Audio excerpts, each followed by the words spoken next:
आमर आज दही पखाल माछ भजा भेंडी देहरे बेसर पड़की होईची आंब चटणी बड़ी भजा एटा टे दहीटा को करिचु पखाल पड़ो दही बर्तमान गोला चलची पखाल टे पड़ो दही पखाल माटा हो आज ये पखाल पड़े पेट टे ठंडा रुहे देह ପାଇଁ बहुत भल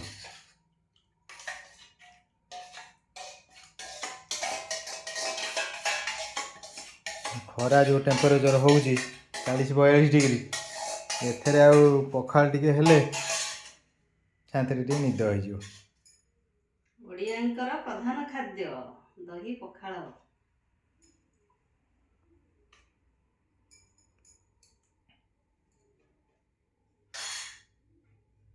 दही पखाल सांगको ताने बड़ी चूरा टिके बड़ी कंचा लंका रसुण और सोरिष तेल चक्र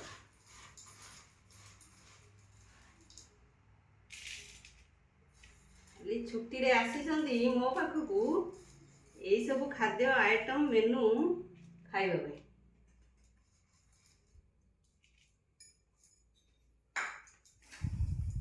तो सोरिष बाटण देकी भेंडी भजा गोटा भेंडी भजा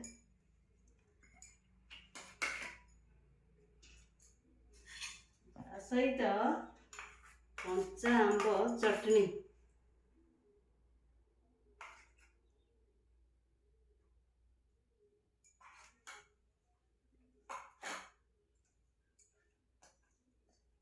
रोही माछ भजा सहित एकी माछ कंटिया माछ भजा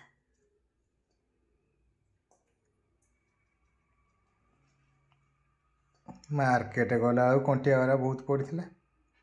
नहीं जा टे कंटिया बहुत दिन पर खिया हो आसंतु सार खाइबे आसंतु या आइटम खाई कि कहूँ केमती कौन लगे।